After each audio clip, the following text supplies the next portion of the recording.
Olá, pessoal, boa tarde. Mais uma quarta-feira no nosso programa aqui no Papo com Simetria.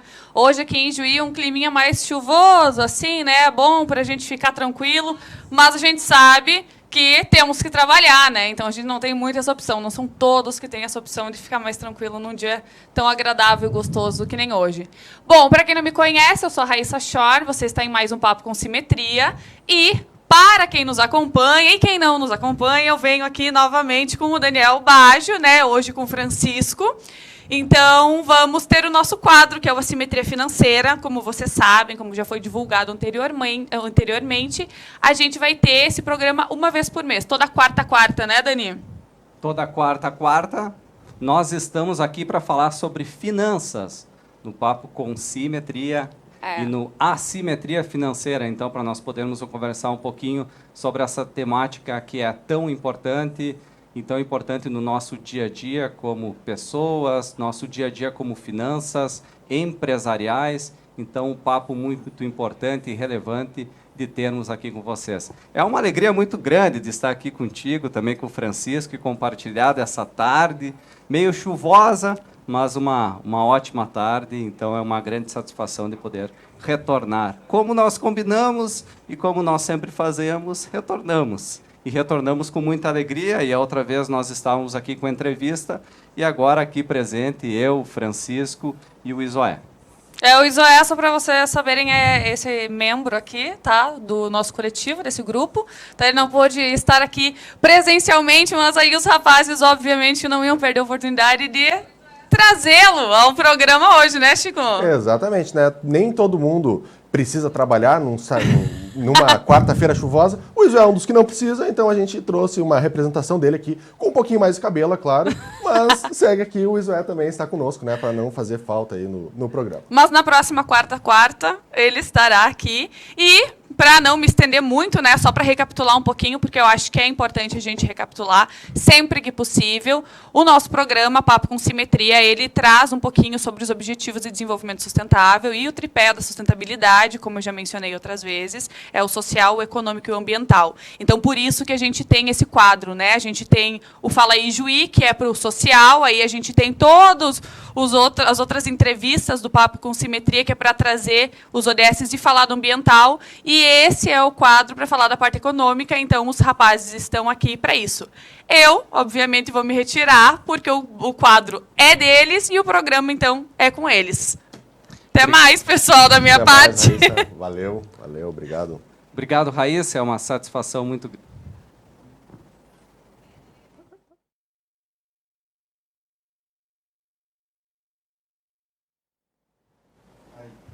Obrigado, Raíssa, é uma satisfação muito grande conduzir aqui a tarde do nossa Assimetria Financeira, no Papo com Simetria, que é muito importante dentro desse ODS voltado à parte econômica. Então, que certamente a parte econômica está ligada à parte financeira, às organizações, às empresas, ao mercado financeiro e principalmente às finanças pessoais. E como nós projetávamos lá atrás no outro encontro, entendermos sobre as finanças, entendermos sobre esse mercado financeiro, sobre as finanças organizacionais, sobre esse mercado das finanças dentro da bolsa de valores, dos investimentos e os seus reflexos que trazem para a sociedade. Querendo ou não, também engloba os outros pilares que nós temos dos demais e dos vários ODSs que passam a ter uma repercussão. Com certeza. Então, estar aqui e conduzir, e hoje, como nós vamos trazer aqui vários convidados também, né? Então, eu sou o professor Daniel Baggio, da Universidade de Trabalho da Parte Financeira, o Francisco é o nosso economista, eu sou assessor de investimentos junto com o Francisco também, e teremos outros vários convidados aqui para conversar sobre muitas temáticas relacionadas às finanças, às economias, ao mercado de renda variável. Tem uns papinhos que são meio esquisitos, assim, que as pessoas, né, ficam meio... Né, Chico? É muito chato falar, assim, ó, eu sou economista, né? Mas falar de economista para quem não é economista é muito difícil. Então a gente tenta falar de uma forma mais simples e clara para que qualquer criança consiga entender. Esse é o nosso objetivo aqui. Me sinto uma criança aqui e a ideia é entender, né? Depois eu volto, pessoal. Até mais.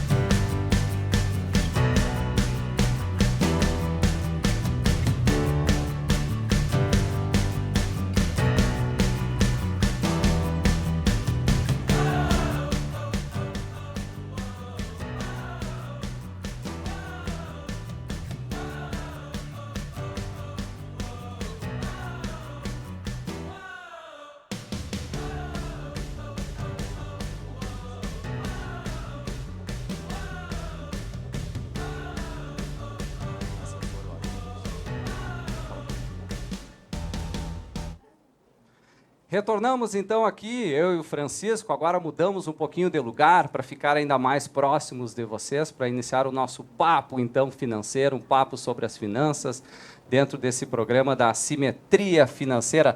Toda quarta tem Assimetria Financeira, hashtag toda quarta tem. Então uma felicidade muito grande aqui estar com vocês.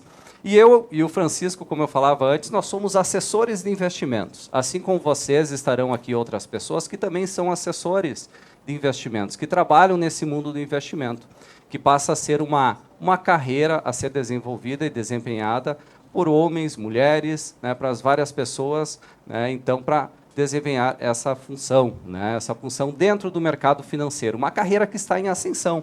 Ainda temos uma pequena quantidade de pessoas que vêm atuando como assessores de investimento no Brasil. Uma pequena quantidade. Se compararmos com países americanos, a quantidade é muito maior. E a pergunta que vocês devem estar fazendo em casa é: o que é um assessor de investimentos? Né, o que um assessor de investimentos faz? E agora, né, Francisco, no dia 20... dia 14 de março foi o dia do assessor de investimentos, né? E aí a gente não podia deixar de falar sobre a nossa profissão, que até hoje eu também não sei o que faz. Não, brincadeira, eu vou explicar aqui sobre o que um assessor de investimentos faz. E é uma coisa muito simples, assim, normalmente uma explicação mais rasteira é como se fosse o seu gerente do banco, mas é o seu gerente da sua conta.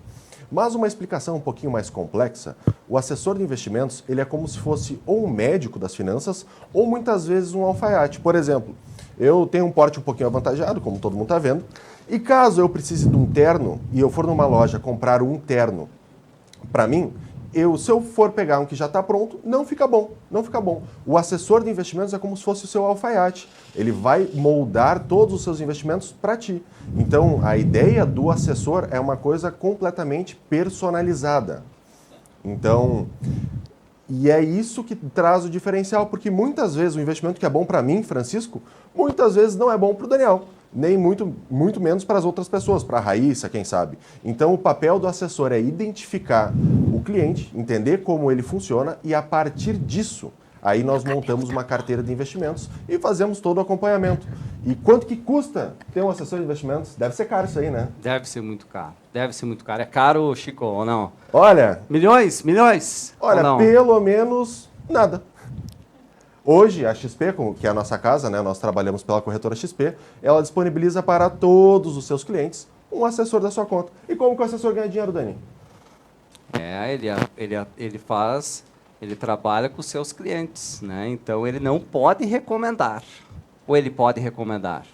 Ele pode recomendar o que o analista recomendou. Exatamente. Então, ele traz as oportunidades para os seus clientes, apresenta elas, passa a ser um elo de ligação com os seus clientes, trazendo essas oportunidades para que os clientes possam perceber o que melhor se enquadra e, obviamente, dentro do seu perfil. Então, passa a ser uma forma de atuação que as pessoas têm dentro desse mercado, né? Então, passa a ser mais um canal de trabalhar dentro do mercado financeiro, que está cada vez mais em ascensão, que se tem dentro de várias instituições financeiras, e passa a ser uma carreira boa a ser traçada e desempenhada dentro. E o que te fez vir a atuar como assessor de investimento, Chico? Olha, o que eu fiz foi uma questão de projeção, né? Por exemplo, eu não ficaria satisfeito num banco ou em algum outro lugar que eu teria que bater horário e não fosse remunerado pela minha produtividade. Então, o que eu mais almejo na profissão é a oportunidade de crescimento. E, querendo ou não, nada de assessor de investimentos é ilimitada. Nas outras aí a gente tem outras limitações, como cargos, indicações e afins. Nada de assessor de investimentos aí não existe. Quem melhor produz, melhor é remunerado. É uma carreira que está, como eu disse, em ascensão. Então, caso vocês queiram também ter mais informações, caso queiram ingressar como assessores de investimentos, então pode estabelecer contato conosco, via o nosso canal aqui na MTV Plural. Então, a partir dali, poderemos estabelecer o contato com vocês e passa a ser uma trajetória a ser, uma carreira a ser exercida, desempenhada dentro das várias corretoras existentes ou instituições bancárias existentes, que passa a ser um dos caminhos, né, importantes. Obviamente que a gente prefere que trabalhe conosco, claro, né? Então, né? E que a gente prefere que trabalhe conosco, Portanto, no dia, quando foi o dia ainda? 14 de março. No dia 14 de março, dia do assessor de investimento, que todos os assessores que aqui estarão para vocês são assessores. Para se tornar assessor, precisa ter um registro na Ancord, né? Então, precisa ter um registro na Ancord. Quem atua em bancos, né, tem outros registros, que é precisa CPA 10, a CPA 20, que são outros registros. Pode falar, Daniel, já estou meio maluco com tanta sigla. Não se assustem, tá? Não se assustem. Mas um pouco nós temos que ressaltar um pouquinho para vocês, que é um pouco o nosso dia a dia. Faz parte desse nosso dia a dia, então, essa carreira de ser assessor de investimentos.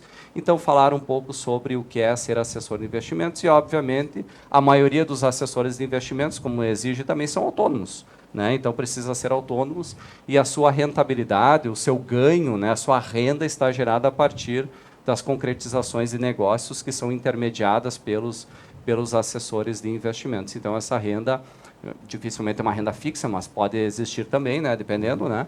Mas a grande maioria é renda variável, com trabalho autônomo, assim como vários outros trabalhos que são exercidos.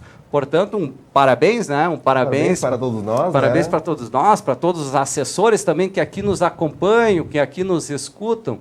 E um abraço muito grande aí para os nossos conhecidos, que eu sei que estão nos escutando lá de Florianópolis, Itapema.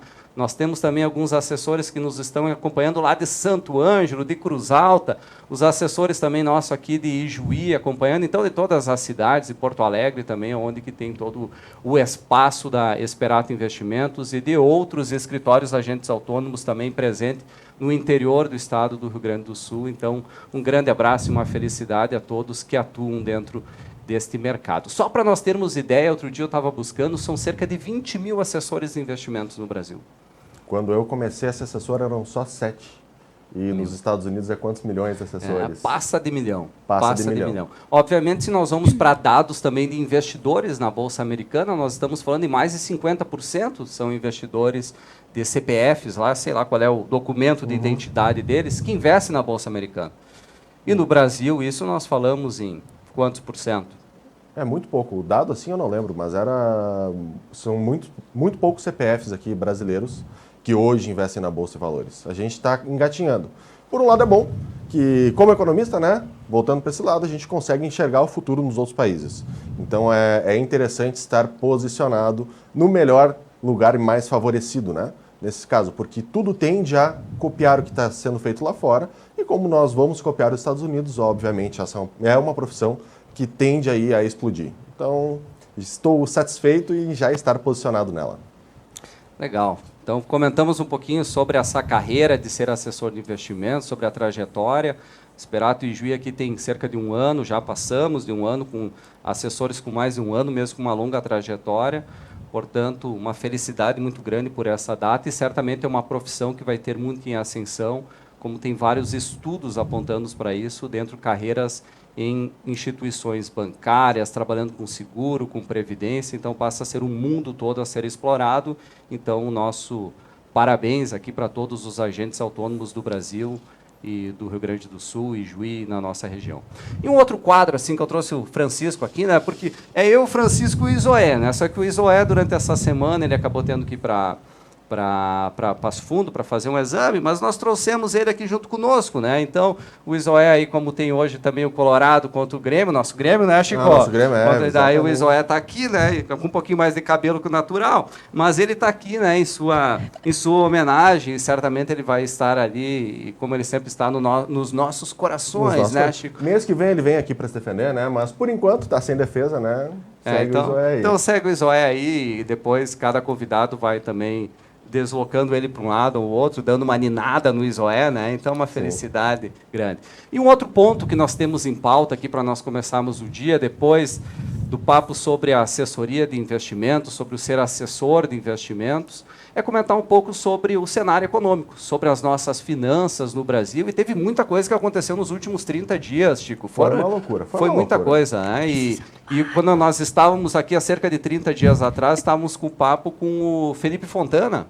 Foi um papo com ele, né, sobre a própria Esperato, sobre o negócio que ele inicializou em conjunto com o Eliseu. E lá a guerra startava, né? Sim, então todos os impactos, tensões. E eu acredito que estava ocorrendo a invasão da Ucrânia, né? Não, ainda não tinha estourado a guerra. Estavam posicionando tropas naqueles dias. Beleza. E aí, um pouco para nós escutarmos também desse cenário, assim, o que repercute em nós toda essa guerra, principalmente de preços? Eu, Daniel, aí tem que me preocupar com o quê? Com o preço do quê? Então, para escutar um pouquinho, um pouco sobre você aí, para compartilhar conosco. Perfeito. Como, sendo bem claro, assim, bem específico, eu não sou especialista nem em Covid, nem em guerra, mas eu sou economista. Então, o que me tange falar? O que tem acontecido? O que a guerra lá na Ucrânia, o que o pessoal lá que toma vodka no café da manhã vai afetar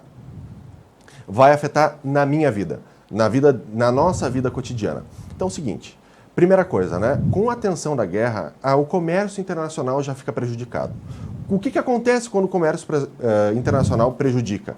Nós vamos ter agora um aumento dos preços. Por exemplo, deixa eu puxar a colinha aqui. O que aconteceu depois que a guerra aconteceu? Né? A guerra estourou. Vamos lá. A gente tem petróleo nas máximas históricas, nós temos trigo explodindo e também milho. Por quê? Petróleo é a questão lá da Rússia, também é produtora e toda a atenção. Trigo e milho. A Rússia e a Ucrânia são grandes produtores mundiais. Então, o que nós esperamos? O que vai impactar para mim? Ou para o próprio produtor aqui? Mas o meu milho está igual aqui? Bom, se diminuir a demanda mundial, né? Precisa de mais milho, vão oferecer mais pelo saco do produtor de milho e de trigo. Então, o alimento que nós vamos comer vai sair mais caro. Então, esse é o primeiro ponto, né? Tensão lá da Rússia e Ucrânia, isso. Segundo ponto, nosso próximo plantio ficará mais caro. Então, produzir hoje vai ficar mais caro. Por quê? Muito do insumo agrícola que nós utilizamos hoje para plantar o soja vem da Rússia. Então, mais um probleminha. Então, já vou explicar o que vai funcionar e se ficar mais caro. Então, nós temos aqui commodities aumentando, junto com o petróleo, os insumos mais caros. Então, esse é o internacional mexendo no mercado brasileiro, né? Então, a pessoa normal... Não o Isoé. Não é esse internacional. Não, esse aí não. Esse não. Tá ficando já meio... Então, tem esse quadro. Nós temos o quadro da quebra de safra desse ano. Nós tivemos uma quebra de safra feia esse ano aqui no Rio Grande do Sul. Então, mais uma pimentinha aí para aumentar o preço dos alimentos. Outra coisa, agora vindo para o Brasil. A taxa de juros brasileira, há um tempo atrás, era 2% ao ano. Hoje, nós já estamos com 11,75%. Por quê? Para ter menos dinheiro girando na economia e baixar essa inflação. Vai ser suficiente? Não vai? Não sei. A gente está sentindo aí quando vai abastecer o carro, quando vai comprar um alimento. Então, o que nós esperamos? O que o cidadão comum que nunca investiu em bolsa, não entende nada de commodities, o que vai impactar na tua vida? Mesmo que tu não faça parte de nenhum desse comércio de forma direta. Bom, a tendência é que os alimentos aumentem e também que fique mais difícil fazer negócio. Hoje, tomar empréstimo para montar a sua empresa não vale mais a pena. É muito mais fácil a gente investir numa renda fixa.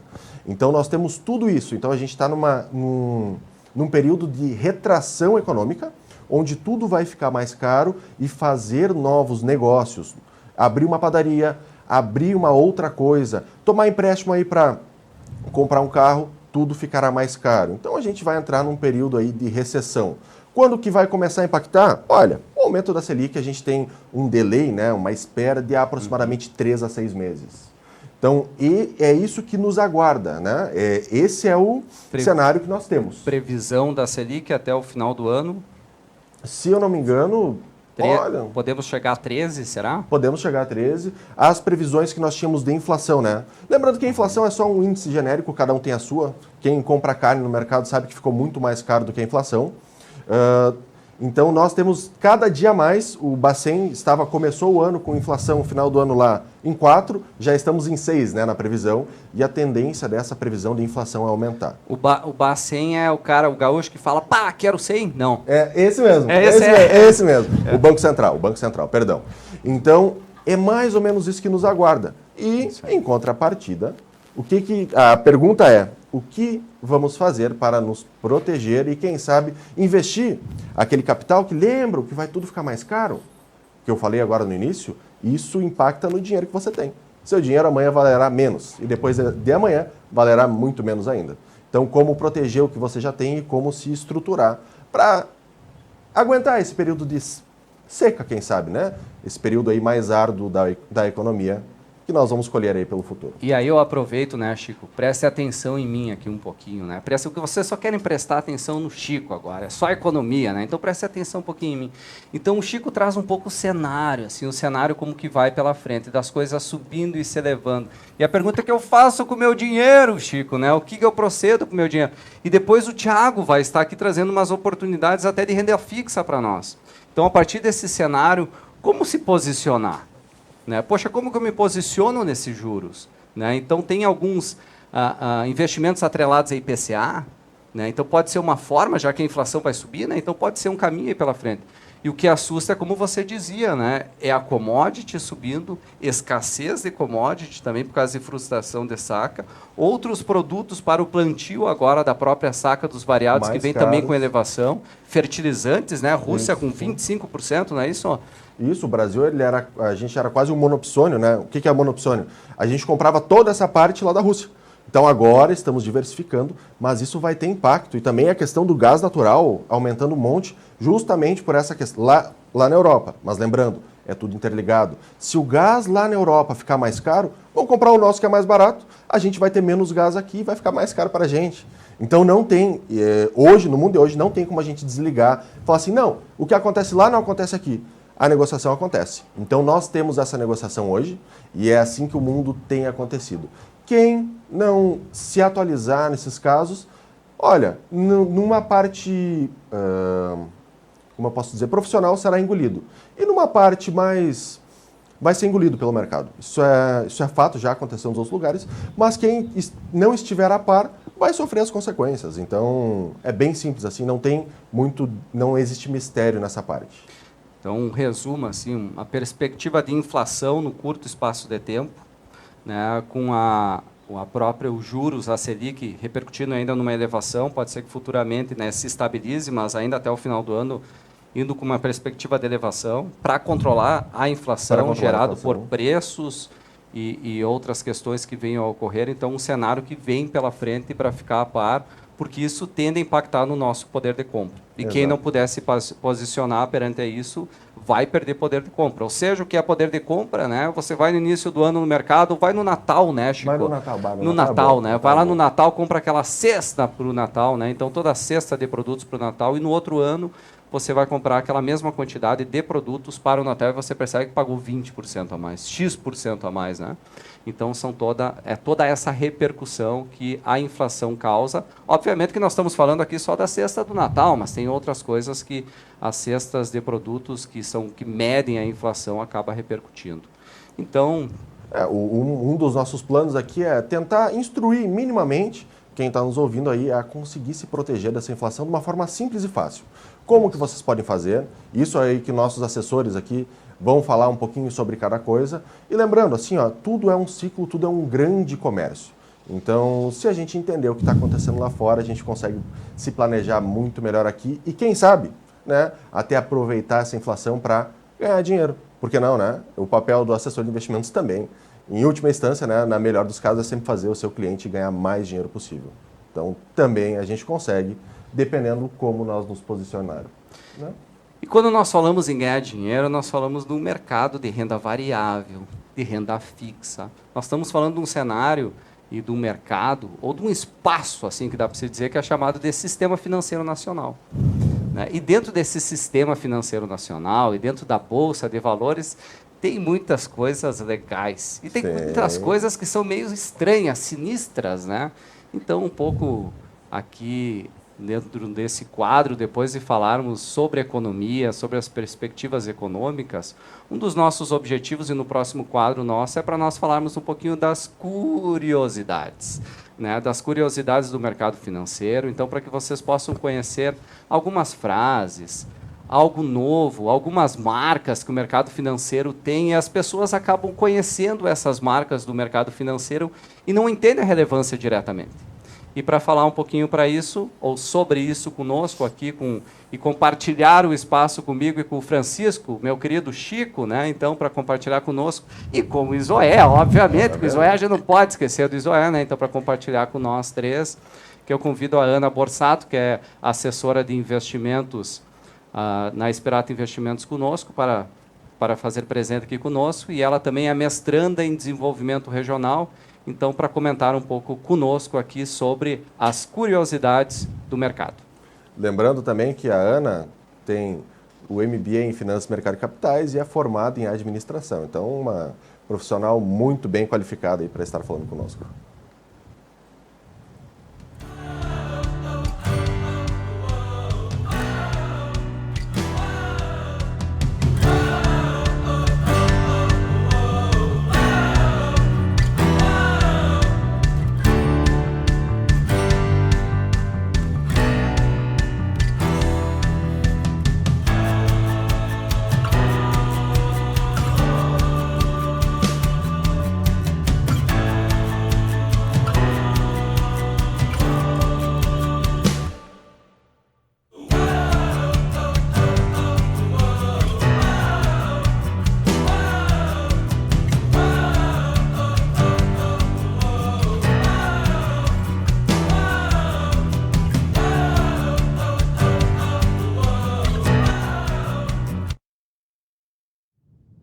Então, aqui retornamos com a Ana Borsato para comentar um pouco conosco sobre as curiosidades do mercado financeiro, curiosidades do sistema financeiro nacional. Então, uma boa tarde, Ana, te apresenta e fique muito à vontade. Boa tarde, Dani, boa tarde, Chico, boa tarde, Zoé, que está aqui com um pouquinho mais de cabelo hoje, então, né? Eu, como já fui apresentada, eu sou a Ana. Eu estou atuando há pouco tempo no mercado financeiro, mas com colegas e profissionais que têm uma experiência muito grande no mercado e com um conhecimento muito bacana. Então, estou gostando muito da minha profissão, é uma profissão bem desafiadora, principalmente para nós mulheres, né? Hoje no escritório sou a única assessora até o momento, mas já estamos trazendo mais mulheres para trabalhar conosco. E seria isso, eu vim trazer algumas curiosidades do mercado. E me diz, antes de falar as curiosidades, como é que é estar assim dentro de um escritório de investimentos, você e lá cerca de 14 homens? Olha, eu tenho que botar ordem. O que é mais fácil e mais difícil? Assim, tem que pôr ordem? Tem que pôr ordem, porque homem é complicado, né? Gosta de desorganização, gosta de uma baguncinha. E aí as mulheres estão aí para colocar ordem, é isso aí. O Chico é comportado ou não? Olha, durante o trabalho ele é, né? Durante o trabalho ele é, mas quando não está no trabalho também... Gosta de chegar atrasado. Que horror, fazendo reunião, sério. Não. O Chico é um bom líder. Coisa boa. É um bom líder. E o Isoé também, né? O Isoé também. E o Francisco, os dois líderes que comandam. Vocês conhecem aqui o Isoé aqui de uma entrevista que nós fizemos, né? Nós temos 2 líderes dentro do escritório. E, além disso, cerca de 11 assessores que formam toda a equipe, além de outros trainees, que agora estamos em 15 pessoas atuando dentro do escritório. E a Ana compartilha conosco, passa a sua experiência, fez a pós em Finanças e Mercado de Capitais, está atuando duramente também em cursos, né, nos cursos para como investir na Bolsa de Valores. Então, Ana, agradeço por estar aqui conosco e trazer um pouquinho sobre as curiosidades. Tem muita curiosidade dentro desse mercado ou não? Tem muita curiosidade. Bom, hoje eu trouxe um assunto que o pessoal deve ter ouvido falar, principalmente depois que foi implementado o touro em São Paulo, né? Que aí veio toda aquela polêmica do touro pode ou não pode estar lá. Aquele tourinho magrinho? Aquele magrinho. Aqui no Brasil é o tourinho mais magrinho, né? E lá no americano, o americano já é um pouquinho, né? já é um pouquinho mais forte. Eu acho que aquele touro comeu ou tomou alguma coisa diferente, mas tudo bem, né? Não vamos entrar nesse detalhe. Mas alguma curiosidade muito interessante, por que é utilizado no mercado financeiro o touro e por que é utilizado o urso no mercado financeiro, né? Da onde surgiu isso? Bom, o touro, ele faz o movimento com os seus chifres, né? De baixo para cima. Isso assim, né? Isso, Francisco. Assim, isso. É assim, é aquela história, né? Um homem sem chifres é um animal indefeso, né? Então é um touro. Isso, exatamente. Porca, por isso que eu tenho tanto, né? Eu entendi que tinha os detrás aqui, ó, para proteger de várias. Isso, então, na verdade, ele representa uma tendência de alta do mercado, né? Já o urso, quando o urso ataca, ele ataca de cima para baixo. A patada dele é de cima para baixo. Isso. Isso quer dizer que o mercado, as ações tendem a cair, né? Esse seria um breve resumo do que representa. Ataca para cima é subir e para baixo seria, obviamente, o cair. E como é quando o touro ataca para cima, assim, ó, quando ele ataca para cima, ele faz um rugido, um barulho ou não? Ele faz assim ou não? Isso eu já não vou saber te dizer, Dani. É porque outro dia eu pedia pro Chico, né? Como é que o touro faz? Ele fazia e o urso? Eu pensei que ele ia fazer miau. Não, mas seriam essas... uma das curiosidades que eu trouxe, né? Uma outra frase muito conhecida também no mercado é que o mercado, quando as ações sobem, então, sobe de escada e desce de elevador, né? Porque muitos ativos levam, às vezes, semanas, meses para ter uma representatividade, ter um crescimento bacana. E para cair, às vezes, em 2, 3 dias, pode ter uma queda que levou semanas, meses para conseguir, né? É isso. Então, e tem uma parte do inglês, né, que é muito boa. Eu sou bom em inglês, né? Então, quando a gente está falando do touro, né, e daí chama de bull market, né?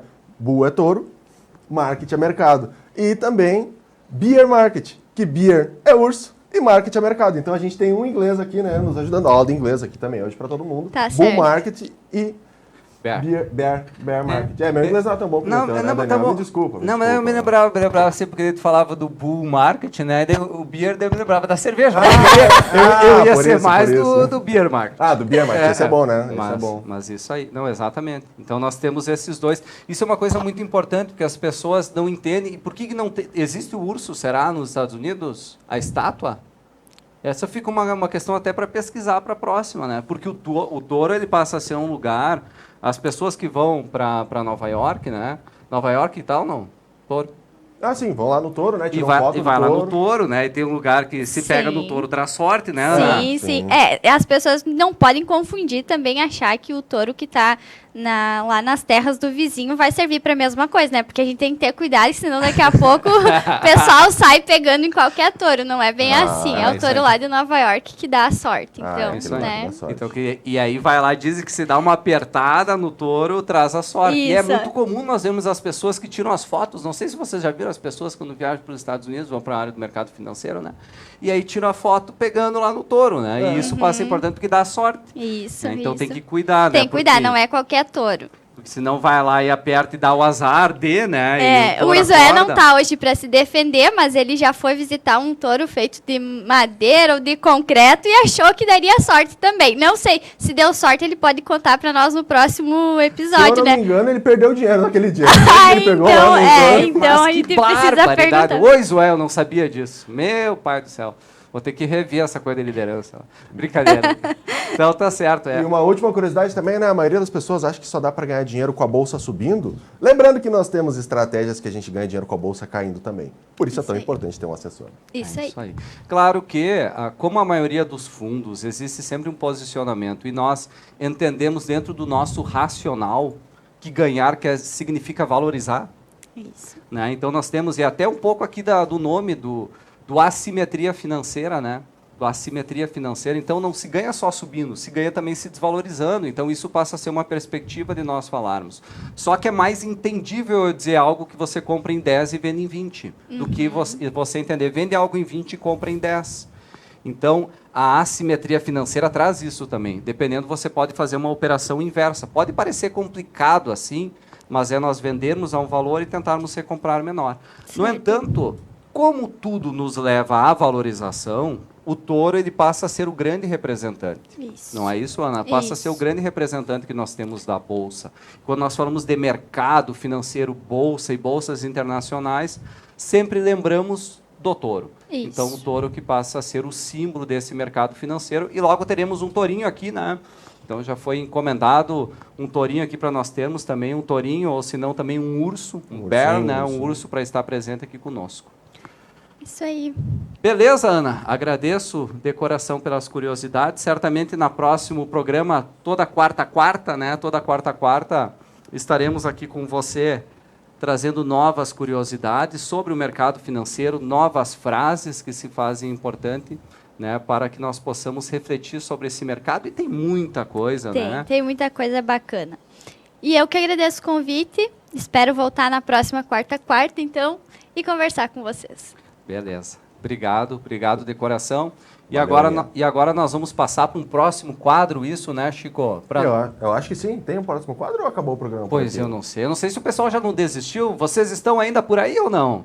Né? Então, esperamos que vocês continuem conosco aqui no Papo com Simetria, aqui na MTV Plural, nesse nosso quadro que nós temos de assimetria financeira, buscando ensiná-los, trazer conteúdos atualizados sobre finanças pessoais, economia, um mercado financeiro. Então, contamos com vocês aqui e esperamos que estejamos contribuindo muito com vocês nessa parte financeira, com o humor que nós tentamos dar, né? Não somos humoristas, mas, de alguma forma, tentamos quebrar um pouquinho esse quadro mais duro, assim, né? Mais sério das finanças, então, para tornar algo mais atrativo.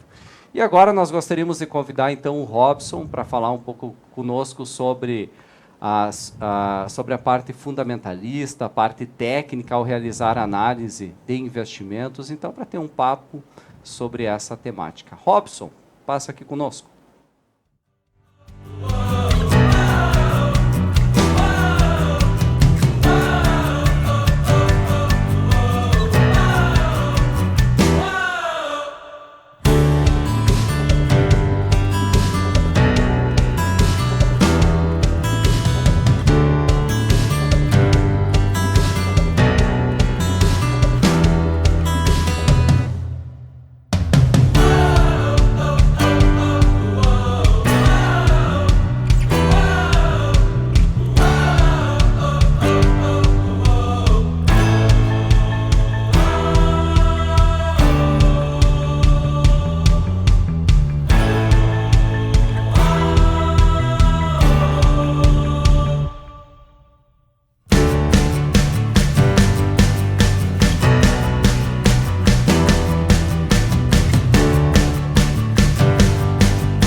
Retornamos, então, e agora retornamos com o nosso segundo convidado. É uma satisfação muito grande também estar aqui com o Robson para compartilhar conosco algumas informações sobre a parte fundamentalista, a parte técnica. As pessoas querem saber sobre os fundamentos, sobre análise técnica. E aí fica essa pergunta, o que são, né? O que representa, o que diferencia essa análise técnica e fundamentalista? E antes de mais nada, né, Robson, uma ótima tarde para você e muito feliz em estar aqui conosco compartilhando esse momento. Certo. Boa tarde, Daniel. Boa tarde, Francisco. Boa tarde a todos e todas. Eu estou aqui para falar um pouquinho sobre a análise técnica e também a análise fundamentalista, né? Trazendo aí as duas principais análises de mercado e também a diferença sobre elas. Vou começar aqui com a análise técnica, né? Análise técnica, todo mundo já viu aqueles gráficos, aquelas velhinhas verdes, velhinhas vermelhas. Isso aí é um fundamento de análise técnica, né? O Francisco conhece bem, o Daniel também trabalha bastante aí nessa parte, né? Ela é definida aí como o estudo do movimento de mercado, principalmente pelo uso de gráficos, com o propósito de prever tendências, né?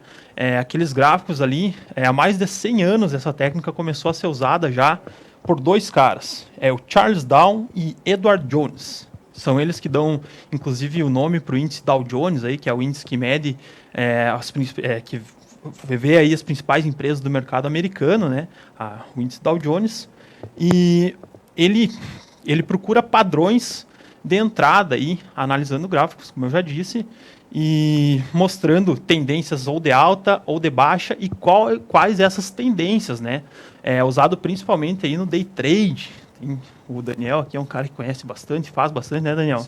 Isso as pessoas, né, e veem o day trade como uma solução para todos os problemas de geração de renda, né, Chico? Claro, não. E outra coisa, funciona 100% isso aí, pelo que eu ouvi falar, ou não? Então, tem que ter conhecimento, bastante conhecimento, e até quem tem bastante conhecimento, às vezes perde dinheiro. Então, não é tão simples, não é tão fácil, mas com conhecimento tu pode minimizar tuas perdas. Que eu acho que esse que é o principal intuito, né, do conhecimento técnico. Tu entender como funciona, entender quais as tendências e analisar padrões. Porque os padrões passados vão nos dar a margem para a gente entender os padrões futuros. Claro, não é garantia, mas quanto mais conhecimento tu tiver e mais tu entender esses padrões e para onde leva esses padrões, mais chance tu vai ter de não errar. E o principal, quando a gente fala em análise técnica, é o preço. Né? Principalmente olhamos para preço e volume. Seriam as duas medidas, Exato. isso, né, Robson? As duas medidas que são levadas em consideração. E veja assim a importância de uma análise técnica. Né? Se vocês forem olhar o preço da soja, por exemplo, né, Chico, o milho, o trigo, estão nas suas máximas históricas. Se vocês fossem comprar milho, soja, agora vocês comprariam? Né, olhando numa perspectiva passada, pode continuar subindo? Pode continuar subindo, pode continuar se elevando. A gente não sabe, o futuro a Deus pertence, né? Pode subir ainda mais. Uma saca está 210 o saco, pode 215, 220, 250. Então a gente não sabe para onde que pode ir.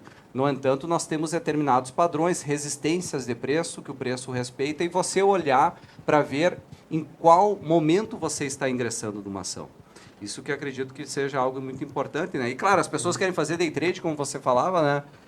E aí no day trade, poxa, é um movimento muito rápido, e dependendo do movimento não se comporta como você imagina, surge algo de repente e muda tudo. Então, é importante? Né? É importante, mas... É aquela brincadeira, né, que tu falou do soja. Todo mundo quer participar da festa, mas ninguém quer chegar na festa para apagar a luz. Então, quando está nessa máxima histórica, normalmente a gente fica um pouquinho mais receoso, né, de estar entrando nesse ativo. Então, mas, para quem realmente faz análise técnica é o CNPI.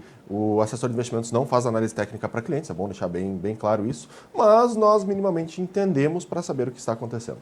Robson, e sobre... Agora estamos falando da análise de preço. Agora, sobre a análise de valor. O que tu tens a nos Então, dizer? vamos trazer um pouquinho aí a visão sobre a análise fundamentalista, né, Chico? A análise fundamentalista, ela também é uma análise muito antiga, assim. Ela começou lá, o precursor da análise fundamentalista é o Benjamin Graham. Ele foi quem começou isso de precificar, de trazer um valor intrínseco da empresa, né? Procurando boas oportunidades dentro do mercado, levando em consideração aspectos macro e microeconômicos. Sendo aí, passando desde geopolítica, hoje a gente vê que está muito em alto, tanto também na hora que trouxe a análise ali sobre a economia, tu falou um pouco disso, de como a economia afeta aí a valorização de uma empresa ou outra. Então, a análise fundamentalista também traz isso, uma visão geopolítica passando também por uma visão microeconômica, por exemplo, balanço patrimonial, fluxo de caixa da empresa, levando em consideração tudo isso, procurando empresas que hoje têm um valor baixo e que podem futuramente se valorizar mais ainda. Um dos grandes expoentes aí dessa análise fundamentalista é o Warren Buffett. Imagino que quem está assistindo esse programa aqui conheça, né, um dos maiores investidores do mundo, aí, se não o maior, né? Ele usa o método buy and hold, baseando-se na análise fundamentalista, né, buscando aí boas empresas que estejam com valor baixo e que que possivelmente futuramente se valorizarão, né? E a gente pode usar as duas juntas ou não dá? Com toda certeza. O ideal de quem está no mercado é saber os dois, saber acompanhar as duas, né?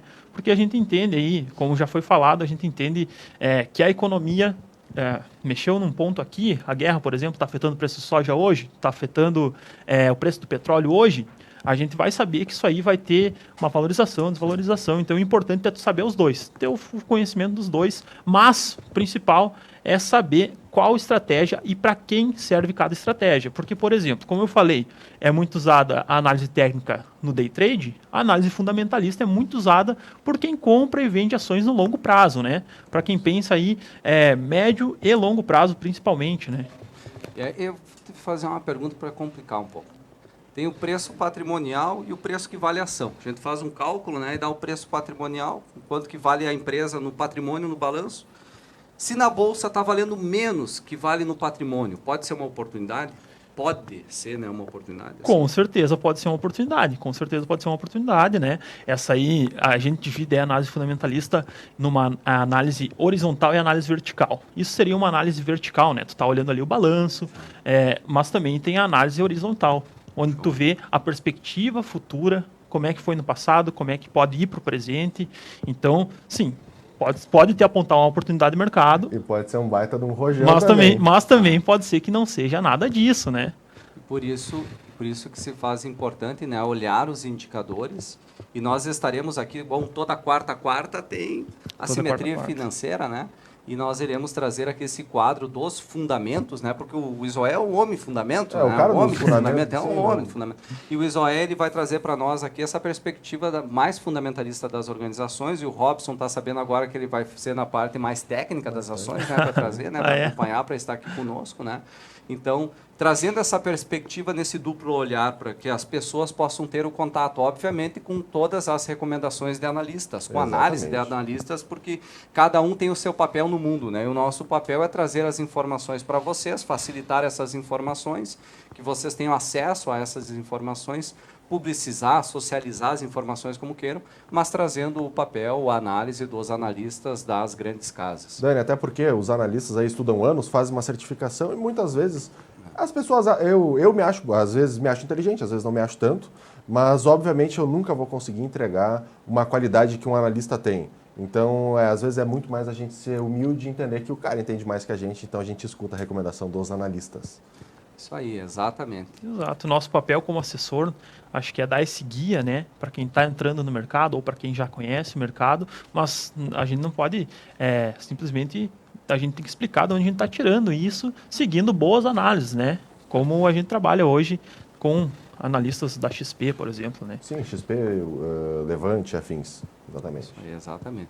Portanto, essas duas perspectivas para trazer um pouco para vocês, um pouco mais a perspectiva técnica grafista, ou seja, os gráficos a partir dos preços, que futuramente iremos explorar mais, trazer mais informações, oportunidades, e uma outra forma que é a de fundamentos, a fundamentalista, onde que se leva em consideração os balanços e as outras informações trazidas, DRS, fluxos de caixa das organizações que são apresentados a cada 3 meses aqui na Bolsa de Valores. Então, Robson, muito obrigado, né? Obrigado pelas informações aqui trazidas aqui para nós. E como forma de dar continuidade também dentro da perspectiva que nós falávamos antes, né? Ou seja, compreender um pouco as oportunidades que nós temos dentro desse mundo financeiro, obviamente entender antes os fundamentos, e a Ana trazer a parte mais de curiosidade, mas, ou seja, qual é a oportunidade que eu tenho para me posicionar de alguma forma. E vendo esse viés que o Francisco falava agora de elevação de inflação, de elevação de juros, né, toda uma perspectiva de perda de poder econômico, né, ou perda de poder de compra, não de poder econômico, mas perda de poder de compra, e para isso convidar o Tiago para estar aqui conosco também, para trazer essas oportunidades existentes de renda fixa, o que é uma renda fixa, um CDB, essas siglas, né, Francisco? O CDB, o LCA, o CDI e outra coisa mais. Que bichos são esses, né? É que isso me lembra tudo imposto, cara. IPVA, IPTU, né? Ainda bem que não começa com I, né? Mas tem INCC, não sei o que lá. Não, tá né? E por aí vai. Então, chamar o Tiago para que esteja aqui conosco e agradecer ao Robson. E na próxima quarta, você está aqui conosco de novo na Simetria Financeira, no nosso Papo com Simetria, na MTV Plural, e é uma grande satisfação ter aqui conosco, além de compartilhar o dia com você e com os demais aqui sempre. Muito obrigado, Robson. Semana que vem tu está aqui, mês que vem, está aqui fazendo uns risquinhos nos palitinhos lá da análise técnica pra gente. Tá certo, na próxima quarta eu apareço aqui com um gráfico bem bonito para mostrar para vocês, então.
Retornamos então agora com o nosso terceiro convidado. Eu ia falar da noite, mas da tarde, né? Uma tarde chuvosa nessa quarta-feira, nossa quarta-feira. Então, nessa quarta-feira chuvosa e falando sobre investimentos, sobre finanças, na nossa assimetria financeira, dentro do Papo com Simetria. Então, uma satisfação de compartilhar agora à tarde com o Thiago.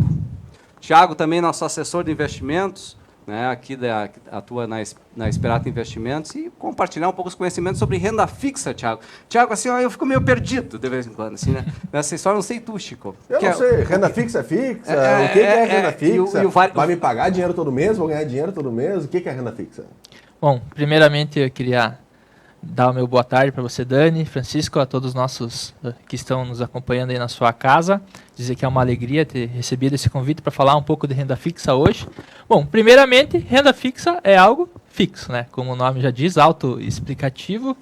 A renda fixa nada mais é do que um investimento considerado conservador no mercado financeiro, um dos investimentos mais seguros que tem, tá? O que é renda fixa? Renda fixa é você pegar o seu dinheiro e emprestar para alguém. Por um determinado período de tempo, lá no final você vai receber o dinheiro de volta com os ganhos, ou seja, os juros que você tem. A renda fixa ela é dividida principalmente entre CDB, LCI, LCA e Tesouro Direto. Então essas três categorias são as principais. Na renda fixa também existe o CRI, CRA, debêntures. Bom, mas vamos hoje falar dos principais. Eu ia te falar assim, ó, quando começou o CDB, o LCI, pensei que foi, sabe, a bolsa sobe, a Ana falava que a bolsa sobe de escadinha, ela cai de elevador, né? Eu não sei se eu tava caindo de escada ou tava caindo de elevador. Eu tava indo, né? O LCI, o LCA, né, o CDB. Brincadeira, né? Mas para tu poder falar um pouquinho para nós, né, assim, o que é um CDB e, né, Sim, e um LCI, e fica bem à vontade. Tá, vamos lá. O CDB, qual é o significado da sigla CDB? Certificado de Depósito Bancário. O que significa isso? Que você pega seu dinheiro e empresta para o banco. Então, o banco pega e reempresta esse dinheiro. Então, ele é dividido em três categorias: pré, pós e híbrido, que é o IPCA. Então, você pode escolher qual categoria de CDB você quer. Por exemplo, o pós, ele é atrelado ao CDI. Então, se o CDI subir, o seu rendimento automaticamente sobe. Se ele vier a se manter estável, é estável pelo período de tempo que você escolheu. Um pré... Se o CDI cair, eu perco dinheiro? Não. O que vai diminuir é a rentabilidade que você está tendo. Numa renda fixa, você sempre vai estar tendo o ganho. Às vezes o ganho é menor, às vezes é maior. Vai depender também do indicador escolhido. Num pré, você já determina a taxa que você vai receber, como o nome já diz, pré-fixado. Então, antes de você fazer o investimento, se é um pré-fixado de 11% ao ano, você tem um rendimento de 11% ao ano. E num híbrido, IPCA+, ele tem um pouco do pós e um pouco do pré. Só um pouquinho. É bom esse aí de 11% ao ano? Isso aqui é bom assim? Vale a pena? Não vale a pena? Me explica um pouquinho. Se eu comprar um pré, por exemplo, eu tenho risco? Tem o risco de você deixar de ganhar dinheiro. Tá? Por exemplo, se a taxa de juros disparar e subir de 11%, você está ganhando, ultrapassar 11%, você está ganhando menos do que a taxa de juros no país. Se ela estiver abaixo, você vai estar ganhando acima da média, você está ganhando mais que a taxa de juros. Então, o que você tem que levar em consideração é a taxa de juros do período que você que vai investir e também a taxa de juros e o tempo que você quer deixar investir. Então, o CDB pré é mais aconselhado para um curto prazo, para justamente... Num longo prazo, pode variar muito o CDI, a Selic. E eu posso fazer um CDB para 5 anos? Pode fazer um CDB para 5 anos. O período de tempo, ele é muito relativo. Você tem opções para 5 meses, 6 meses, 1 ano, 3 anos, 5 anos. Normalmente, o maior período para um CDB é 9 anos, 10 anos.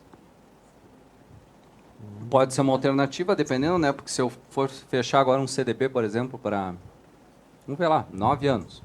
Né? Agora a taxa de juros está em 11,75, previsão de subir, né? Mas se eu fecho a 10, né? Bom, pode dizer assim, bom, durante o período eu posso até ficar abaixo, mas futuramente, dependendo se eu tenho uma expectativa que em 10 anos os juros vão baixar, na média eu poderia ter uma rentabilidade interessante, então, né? Dependendo. Pelo que o Thiago falou, o que parece o pré-fixado ele é mais arriscado.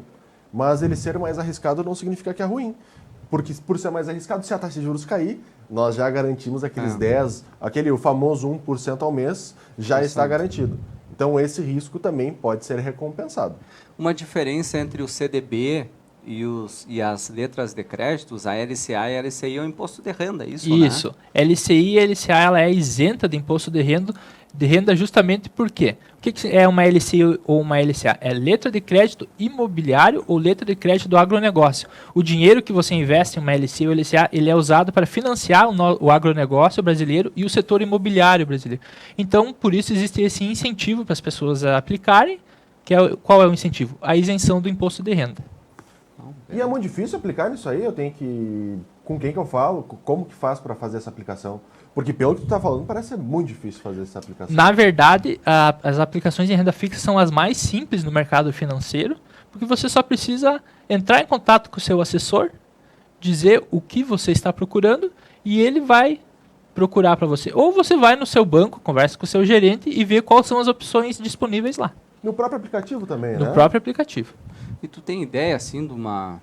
Agora o que tem, assim, de LCA para 1 ano, ou 3 anos, ou um CDB, assim, Vamos uma lá. oportunidade, assim, passar para as pessoas, assim, que a própria XP Investimentos oferece, né? Obviamente das várias instituições, mas que uma pessoa pode adquirir ali, tendo a sua conta na XP. Uma LCA hoje pré-fixada, que estava disponível hoje no nosso sistema, no sistema da XP, era uma pré-fixada de 11%, tá? Uma pós para 1 ano. Para 1 ano. Uma LCI pós de 95%, o que se a gente considerar a isenção do imposto de renda equivale quase a um CDB de 120%, algo realmente muito bom no mercado.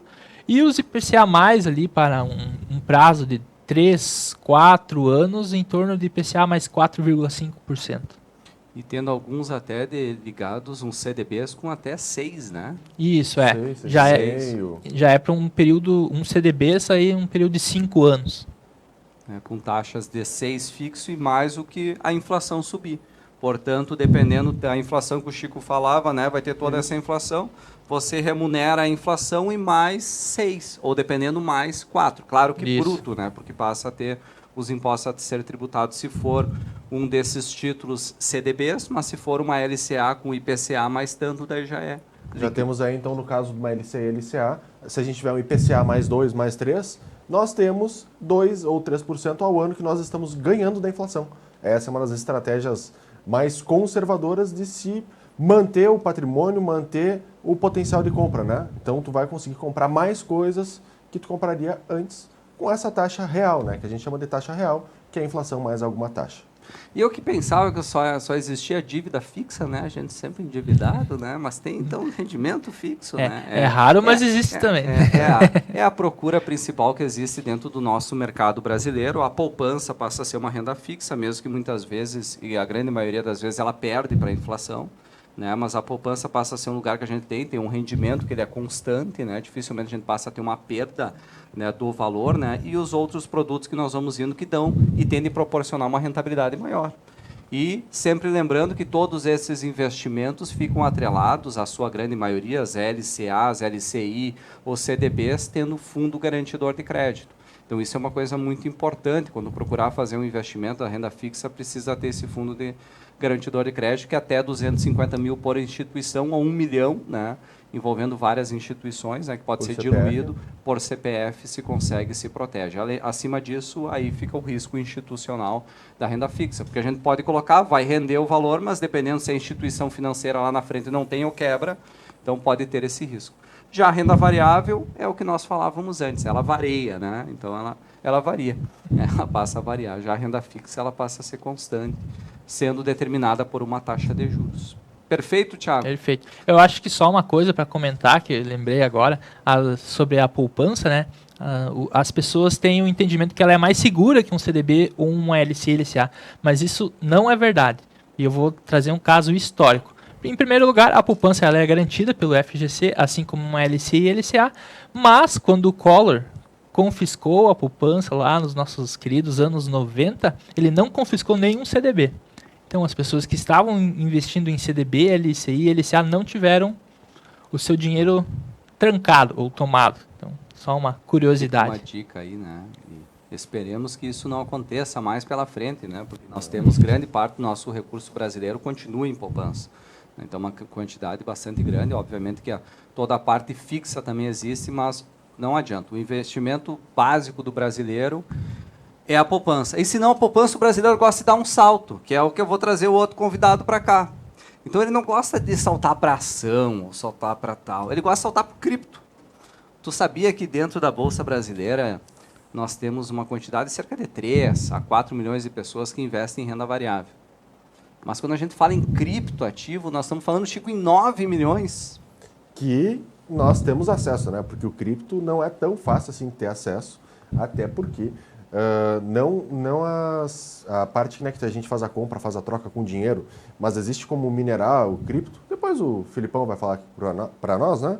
E aí nessa parte tem muita gente que também não aparece, como um CPF brasileiro aí lidando com criptomoedas. Então nós não temos a noção, porque até mesmo a ideia das criptos é fugir dos olhos do governo. Então a gente tem pelo menos 9 milhões, no mínimo, de pessoas investindo em cripto. Portanto, nós não podemos, das finanças, aqui falando sobre a simetria financeira, esquecer dessa indústria. Indústria, Daniel, produz o quê? Não, é que quando nós falamos de finanças, nós falamos da indústria dos fundos. Fomos criticados por falar isso, né, Francisco? Sim. A indústria dos fundos de investimento, indústria da renda variável, e nós temos a indústria dos criptoativos, né? Então, temos toda uma indústria com valores expressivos, e para isso, eu gostaria de chamar aqui o Felipe para comentar para nós sobre os criptos, o que é um criptoativo, as moedas digitais. Então, trazer informações perante esse cenário, nesse nosso penúltimo quadro. Depois a Ana vem aqui para trazer algumas oportunidades de finanças pessoais, algumas coisinhas a mais, mas para nós encaminharmos já, indo para os nossos finalmente do nosso programa. E é uma pena, porque toda quarta tem alegria. Na verdade, toda quarta tem alegria com a Raíssa, né?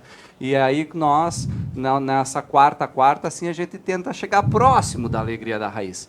E nós estamos indo devagarinho a gente vai conseguindo. Então, toda quarta tem finanças e tem alegria também, né? E para encerrar, então, né, passando para o próximo quadro, chamar aqui o Felipe e agradecer ao Tiago pelos comentários. E no próximo programa, próxima quarta, está aqui conosco. Ok, estaremos aqui.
Retornamos, então, aqui para o nosso quarto quadro, né? Quarto quadro da quarta-feira.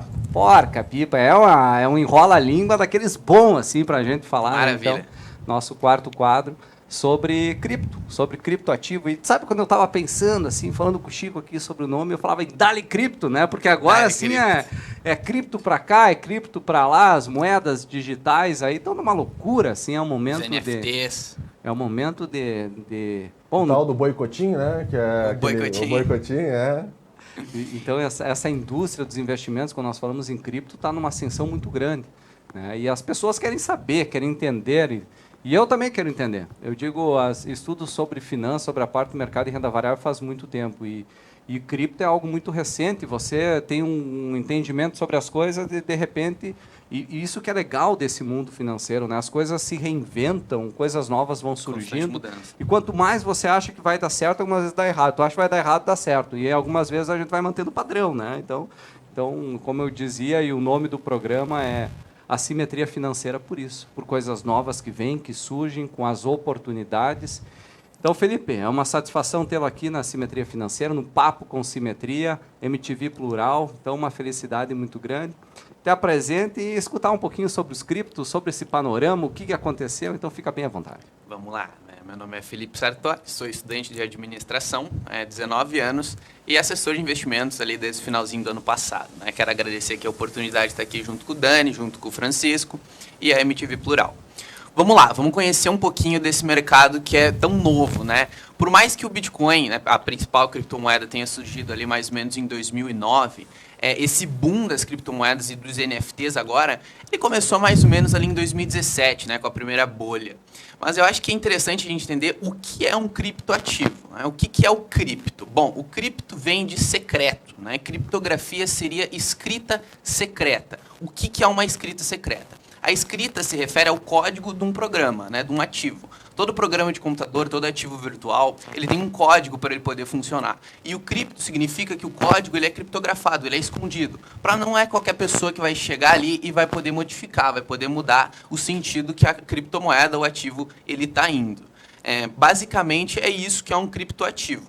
O que ele pode representar? Ele pode ter uma simulação de ser o ouro, de ser a prata, tudo digital, Aqui a gente tem do lado do ISO, a gente tem um Bitcoin físico, Mas vamos esquecer isso, porque as criptomoedas, elas não existem da maneira física, elas são todas digitais, Já o ISO é sim. Já o ISO é isso aí. Tem o físico e o virtual. Não, o cara é um mito. É um mito. É um mito, é o isomito. É isomito. Exatamente. Então, dessa maneira, a gente pode ter um ativo virtual criptografado que simule, por exemplo, o ouro, que simule a prata, o dólar, o real. Enfim, isso já é bem comum dentro do mundo das criptos. O que torna isso único? Basicamente, hoje, a gente tem diversos sistemas com a tecnologia que mantém a rede segura. São milhares, milhões de computadores e pessoas ao redor do mundo inteiro, todo dia com o computador ligado, programando cálculos e cálculos para deixar a rede realmente segura. Ô, Felipe, uma dúvida. Mas se eu pegar um Bitcoin na internet, botar num pendrive e copiar para dentro do computador, eu não vou ficar com 2 Bitcoins? Bom que fosse assim, eu já estava milionário, já tentei e não funcionou, não deu certo. Pode me explicar um pouquinho aí da escassez que nós temos aí nessa questão? Com certeza, com certeza. Satoshi Nakamoto, que é dito o criador do Bitcoin, diga-se de passagem, ninguém sabe até hoje, é um homem muito misterioso, não tem nenhuma informação, nenhum dado concreto de quem realmente seja. Ele no white paper, no papel que ele descreveu o que seria o Bitcoin em 2008, ele comentou que o Bitcoin ele teria a ideia de ser um ouro digital. Como assim? O ouro ele é finito dentro do planeta Terra. Vai chegar num momento que não vai mais existir ouro. O Bitcoin ele quis fazer da mesma forma. Ele estipulou que seriam 21 milhões de Bitcoins que seriam minerados. A maneira bonitinha que ele falou de computadorizados, que seriam gerados de forma eletrônica, digital. Hoje, a gente tem mais ou menos 19 milhões de bitcoins que já foram minerados, que já foram encontrados, já estão em circulação. Muitos se perderam ao longo do caminho, mas isso dá um sinônimo, dá uma cara de escassez para o produto. Mas, basicamente, como foi o ouro, como o Satoshi comentou. Eu lendo assim, eu fiquei abismado. Eu falava hoje sobre isso, assim, A gente tem partes dos corredores, e conversa que a gente faz, E eu comecei a ler e vi que, bom, os bitcoins e as outras moedas tinham caído e agora deu uma elevada, Subiram, a grande maioria subiu, só a grande maioria. E essa indústria representa 2 trilhões de dólares. 2 trilhões de dólares. Tem dinheiro nessa indústria, ou seja, nesse mundo virtual que a gente fala assim, não tem por que olhar para lá. Precisa olhar. Se nós formos comparar o tamanho de Bitcoin com países, então sim, tem referente ao PIB também. Com o PIB ou seja, tem mais valor em Bitcoin do que tamanho de alguns países. Hoje pela manhã até estava vendo um pouquinho disso. O Bitcoin sozinho ele representa uma capitalização de mercado de 880 bilhões de dólares. O que praticamente chega ali mais ou menos na metade do PIB do Brasil. Então só o Bitcoin sozinho ele já consegue ser maior que muitos países da América Latina, por exemplo.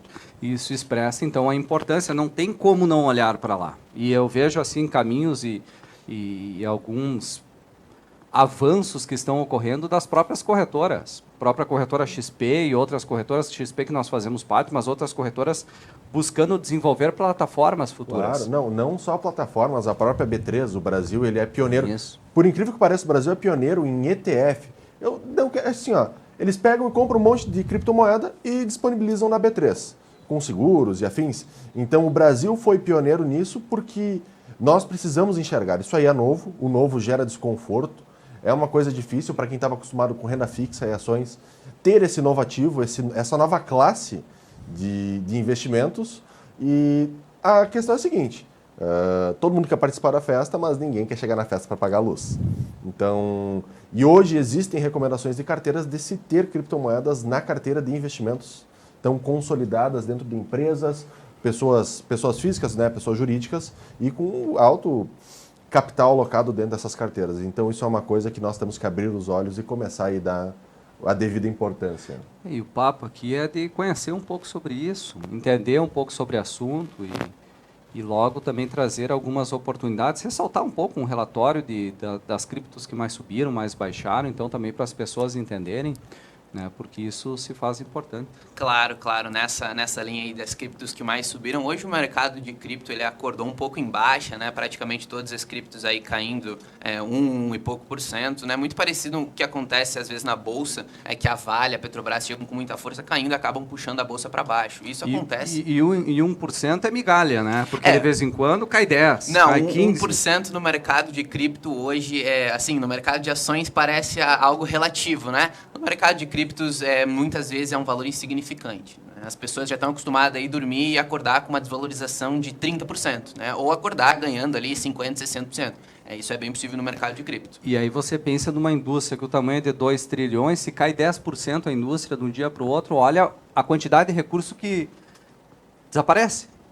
Né? Então veja a quantidade que isso representa, né? Nós estamos falando de alguns bilhões de dólares, né? Que é uma grande quantidade de recursos que de um dia para o outro simplesmente deixa de existir. Não, né? Com certeza. Por exemplo, nessa lógica, né, a gente teve o ApeCoin, que é um novo coin que lançou a respeito daqueles macaquinhos de NFTs, que até o próprio Neymar comprou e publicou no seu Instagram, onde ele pagou 6 milhões em 2 fotos NFTs. O ApeCoin ele amanheceu hoje numa alta de 14%. Ou seja, vamos pensar, eu fui dormir ali com R$100 na minha conta, eu acordei, eu tinha 114. É uma variação relativamente bem expressiva. Esse ApeCoin é bem interessante, né, porque ele tem como objetivo financiar ali os projetos do Bored Ape Yacht Club, que são basicamente alguns artistas que estão começando a fazer projetos NFTs. Esse é o objetivo dele. Ele também tem um pouco essa pegada do Bitcoin da escassez, só que ele é um pouquinho mais. O Bitcoin é 21 milhões, o Ape ele tem 2 bilhões. Ele tem 2 bilhões de tokens máximos. E aí vocês escutam assim, ó, eu escutando o Felipe falar, eu me sinto assim tão ignorante, porque eu não entendo nada do que ele fala, de muitas coisas assim, né? A gente fala, é um mundo totalmente novo dele. Ele começou falando que ele tem 19 anos, né? Vocês imaginam quanto tempo faz que ele está dentro desse mercado, aprendendo, e um pouco a educação nossa está indo para esse mundo. Eu sei porque eu faço parte de 2 programas de mestrado, o programa de mestrado e doutorado aqui da Unijuí, de Desenvolvimento Regional. A gente busca tanto fazer formas para que as pessoas aprendam, colocar a informação, transmitir a informação para as pessoas, e a informação ela está disponível. Então, o professor ele se torna um meio muito mais de motivar o aluno a buscar essas informações, e aí você vê o Felipe. Né? O Felipe com 19 anos, com todo esse conhecimento, ele na nossa equipe assim, é a pessoa que mais agrega para a cripto que nós temos, tem o Eduardo também que entende, mas o Felipe vem nessa trajetória dele pessoal aí desde antes dos 15 anos mexendo com isso, né? E investindo com menos de 15 anos em cripto, entendendo sobre cripto. Portanto, é algo assim extremamente atualizado e relevante para a organização e para nós, para compartilhar para você que está aí, né? E ele também está à disposição aqui via MTV Plural aí futuramente, caso queiram fazer uma pergunta, é algo que ele possa responder, então encaminhe aqui para a MTV Plural, para o Papo com Simetria, para que nós possamos futuramente responder para vocês alguma dúvida que vocês tenham sobre essa parte de cripto. Felipe, fico muito feliz, tá? Eu sei que tem muita coisa para nós falarmos e nós vamos guardar para a próxima quarta, né? A próxima quarta que vem aí pela frente. Então, para trazer mais informações sobre os criptos, já deu para trazer muitas coisas aqui no dia, no dia de hoje, um comecinho assim. Eu queria só escutar para tu fechar o que é esse tal de NFT aí. Cara, o NFT, A sigla significa Non-Fungible Token, que é basicamente token não fungível. É basicamente um token, né, um ativo que ele não pode ser duplicado. Ele é único, né? Assim como, por exemplo, a Mona Lisa, ela não pode ser duplicada. Eu posso fazer uma outra Mona Lisa, mas não vai ser original, não vai ser a primeira. Nós tentamos, mas Não tentamos, né? Por exemplo, o Esse aí ISO ficou mais bonito, esse aí ficou mais bonito. Tentamos. seria o NFT do ISO, mas o ISO de verdade a gente não tem como replicar. Não tem, porque ele é um mito. É um mito, exatamente. É um mito. Exatamente, o mesmo com os NFTs. Então, beleza. Não, isso aí fica mais claro para vocês. Então, é essa impossibilidade de duplicação. Né? Então, Exato. isso passa a ser, de alguma forma, negociado. Felipe, obrigado de coração pela disponibilidade, por estar aqui conosco. Na próxima quarta do mês, você estará aqui conosco também, trazendo informações atualizadas sobre cripto. Então, que as pessoas certamente devem estar entusiasmadas aí para receber essas informações. Em 4 semanas pela frente acontece muita coisa. Não dá para ficar Né? rico, Vai dá ser para ficar muita pobre. coisa, mas dessa forma para atualizar. E outra coisa, né? Podem mandar perguntas aí pra gente pela MTV Plural. E aí, eventualmente, vamos tentar responder a todos, né? Então, se não for nesse programa, nos próximos. Então, aí podem usar o Felipe como vocês quiserem, até mesmo nessa questão dos bitcoins e das criptomoedas. Beleza. Para nós fecharmos, antes de eu convidar a Raíssa para estar aqui conosco para encerrar o programa, de maneira muito rapidinha, gostaria de pedir que a Ana retornasse aqui conosco no estúdio, para que pudesse trazer algumas dicas finais de finanças pessoais. Certamente todos lidam com recurso, todos tomam decisões financeiras de maneira diária. Então, para trazer uma ou outra dica para nós fecharmos aqui o programa, espero que vocês tenham gostado. Então, Ana, passa aqui conosco. Obrigado, Felipe.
Retornamos, então, para trazer algumas dicas de finanças pessoais para vocês que nos acompanham dos diversos canais possíveis, formas, quem está perto do rio lá com o seu celular pescando nessa chuva, quem está de casa, né, quem está aí acompanhando de outra forma. Então, retornamos aqui para que a Ana possa dar umas dicas, né? Mas antes que a Ana dê as dicas, nós temos um quadro muito especial aqui no programa, que é chamado Histórias Tristes do Mercado. E nada mais, nada melhor do que alguém que já está aí há mais de 10 anos no mercado, tendo tristezas e alegrias, né, Daniel? Veio para mim, eu sabia que ia vir para mim, eu estava deixando assim para ficar para a próxima semana, mas esse é um quadro que ele é muito importante e é muito interessante, mas em 1 minuto eu vou tentar contar minha história triste. Em 1 minutinho. Que assim, ó, no mercado financeiro todo mundo só conta história boa, que ganhou isso, ganhou aquilo, mas quando toma aquele rezinho fica bem pianinho, né? Não dá nem um pio. E se você tem uma triste história, né? Uma história triste, mande para nós, grava e nos mande. E eu trago a minha história, né? Um dia eu estava posicionado em lojas americanas, né? Então, em lojas americanas. Lame 4. Lame 4, ainda quando era Lame 4, agora virou a Mer 3. Posicionado em lojas americanas, eu comprei a 22 pila.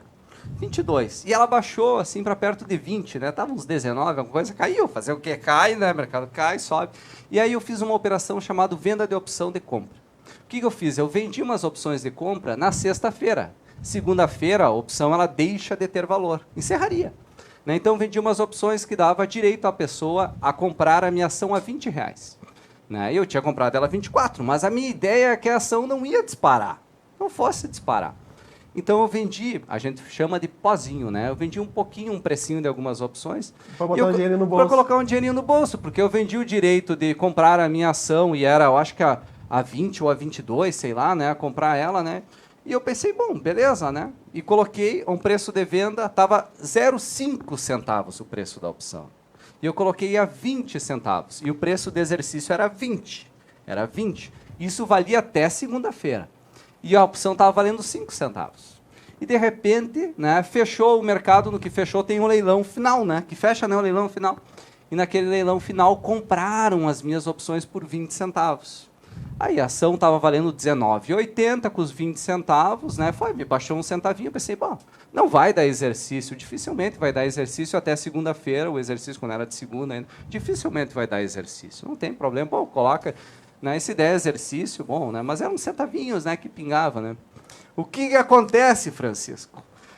1 hora depois, porque toda notícia é informada pós-mercado, não pode ser durante o mercado. 1 hora depois anuncia aquela fusão, aquisição entre das lojas americanas com a outra loja, e por aí vai, com a B2W, alguma coisa assim, eu acho que era, né? E ocorreu, e simplesmente o que acontece na segunda-feira? A ação abre ao preço, praticamente, agora de cabeça eu não me lembro, mas não sei se foi 24 ou 26. E eu tive que entregar as minhas ações a 20. Entreguei a 20. Então, para ganhar 20 centavos, eu perdi R$6 por ação. Por 20 centavos. E pense o seguinte, gente, eu vendi na sexta e o direito dava valor até segunda às 10 horas, ou 11 horas da manhã, meio-dia, sei lá, 2 horas durante o dia. Então, pensem a cagada. Essa é a das maiores histórias tristes possíveis. Porque o normal, o cenário era se manter. Bota o pozinho no bolso, segue com o papel. E segue aberto e não vai dar nada. Mas simplesmente anunciam depois. Então essa é a minha história. Para ganhar 20 centavos, eu perdi R$6 por ação. Para ganhar 20 centavos, né? Eu perdi R$6. Então, algumas vezes a gente tem uma história triste. Eu comprei uma ação, ela veio caindo, está caindo, caiu tantos por cento. Bom, isso aconteceu. Fui fazer um trabalho com derivativos, com outras coisas, e acabei tendo essa perda. E essa perda simplesmente foi do fechamento do pregão de sexta para a abertura de segunda. Então tu teve aí em 3 horas, mais ou menos 3 horinhas, né? De mercado funcionando, eu consegui perder dentro de um caso assim, pensando assim praticamente quanto, né? Sim. Se fosse de 20 a 26, a quantos por cento? 20 a 26. Foi grande a coisa. Foi grande a coisa. Mas, na verdade, como eu comprei ela a 22 e eu acabei entregando a 20, eu perdi isso aqui, né? Eu perdi dos 22 aos 20. Mas a ação já abriu valendo 26. Então, eu deixei de ganhar ou abri mão de ganhar muito mais. Portanto, existe história triste no mercado. Mande a sua. Depois de ter essas histórias tristes, valeu ou não? Valeu. Depois das histórias tristes, algumas dicas de finanças pessoais. Bom, eu não trouxe muitas dicas, todo quadro eu vou trazer uma dica, tá? E hoje a dica que eu trouxe é uma dica que vem sido batida por várias pessoas e ela faz realmente diferença na vida das pessoas. E o Dani nos traz isso nas reuniões. A minha dica, então, financeira e para a vida também das pessoas é a definir metas, tá?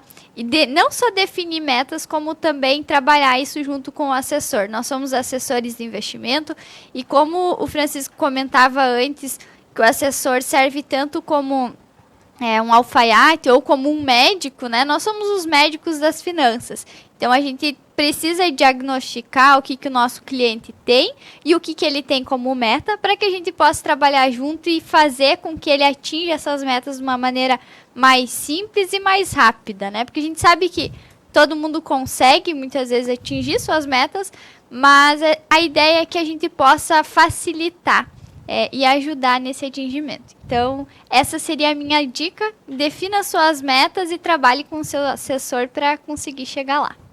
Isso aí. Quem não tem meta não sabe para onde está indo. Então, todos nós precisamos ter um objetivo e alinhar os nossos recursos, vários possíveis, as nossas energias, as nossas amizades, relacionamentos, em busca desse objetivo pessoal e empresarial.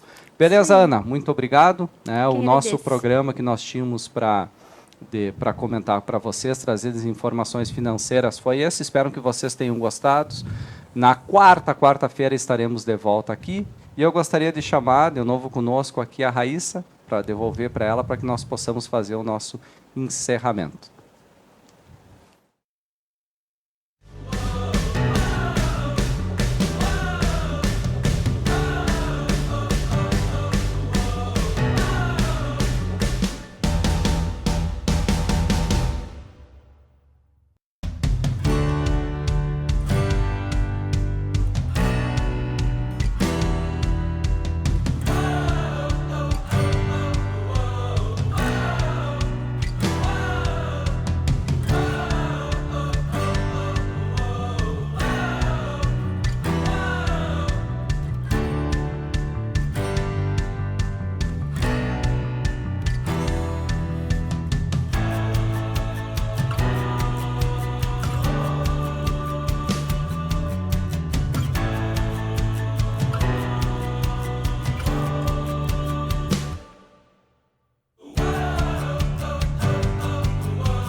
E voltamos, né? Eu saio um pouquinho, volto, é aquele vai e vem, né? Que nem corinho a gente diz, né? Eu não posso terminar a frase, porque senão o Big Boss aqui, ele precisa dar aquele pip ou fazer aquele corte depois e eu acabo saindo prejudicada, não é mesmo? Mas fora isso, bem tranquilo. Pessoal, eu espero que vocês tenham gostado do quadro Simetria Financeira, né? Hoje foi uma movimentação um pouquinho diferente aqui, o que foi super bacana. A gente vai conhecendo várias outras pessoas, vendo vários outros rostos aqui pelo programa, e eu acho que isso é super bacana. Mas eu não podia deixar passar, como eu falo dos ODSs, né? Uma noticiazinha que na próxima semana eu vou entrar assim um pouquinho mais a fundo. Agora é só uma pincelada para poder trazer a notícia para vocês. Não são tantas as pessoas, assim, pelo menos que eu conheço do meu círculo de amizades, que acompanham os Objetivos de Desenvolvimento Sustentável. Ainda são poucos, né? Mas ontem houve o lançamento da norma NBR ISO 18091, que fala sobre gestão pública alinhada aos ODS, que agora vai ser meio que obrigatório isso aí, e o pessoal vai ficar de olho, a questão de políticas públicas agora, se elas vão ao encontro dos ODS ou não, para isso estar em todos os municípios. Então, houve o lançamento ontem, inclusive quem quiser entrar lá no site, na plataforma, já vai estar dando já tem acesso, né, desde ontem à tarde, para a gente poder dar uma lida, ver bem certinho sobre o que se trata. Eu não vou mencionar tudo aqui no programa, vou deixar para falar na semana que vem, até porque a gente já se estendeu bastante hoje. E também dizer que ainda ontem, como teve esse lançamento dessa ISO, né, o Defensores do Planeta participou do lançamento mundial da Conferência Rio 2030, e eles tiveram a presença de vários convidados representantes de países membros da ONU, principalmente por ser também o Dia Mundial da Água. Então, não sei se vocês acompanharam, mas também vou trazer imagens, não sei se os rapazes têm aí hoje ou não, que é o Cristo. E foi colocado no Cristo, então, todos os ODS. Mas se a gente não trazer essa semana que vem aí eu mostro para vocês. Foi super bacana e eu acho que é uma ação, na verdade, necessária até para a gente trazer um pouquinho mais a questão dos ODS, né, para que as pessoas comecem a se familiarizar um pouquinho mais com eles, a conhecê-los e conseguir notar que muitas das coisas que a gente pratica hoje, eles estão associados aos ODS. Às vezes a gente acha que não, a gente não tem muita ideia, assim, né? E esse é um dos motivos do nosso programa, né, da criação do nosso programa. O conceito do Papo com Simetria veio muito a partir disso, né, para o pessoal conhecer, o pessoal aprender, saber o que são os ODS e reconhecer isso no dia a dia, né? Tipo um ODS em prática, assim. Eu acho que é importante. Mas, enfim, para finalizar aqui definitivamente, né, porque eu também gosto de uma fala, o Dia das Profissões, né, que eu sempre encerro dessa forma. Então, aí, o dia 23 de março, né, dia do optometrista, e dia 25 de março, dia do especialista de aeronáutica. Então, parabéns aí a essas profissões, né, eu fico com a minha colinha aqui, até para poder ser um pouquinho mais sustentável e evitar ficar trazendo um monte de folha aqui para o programa para depois descartar, né, pessoal? Então, é uma colinha virtual aí. Espero que vocês tenham gostado. Nos vemos na semana que vem no nosso Papo com Simetria. Vou deixar os rapazes aqui também se despedir de vocês depois desse quadro da Simetria Financeira. Podem se despedir, meninos. Pessoal, muito obrigado a todos que nos ouviram. Foi um grande prazer fazer esse programa. E na quarta estaremos aqui novamente, tentando trazer um pouquinho desse tema de investimentos que acaba sendo meio maçante, de uma forma mais descontraída e fácil para que todos entendam. Muito grato pela oportunidade, Daniel. Valeu, gente. Um abraço do Isoé, meu e do Chico para vocês e até a próxima quarta do mês de abril. Lá nos veremos. Tchau, tchau. Tchau, tchau. Tchau, tchau.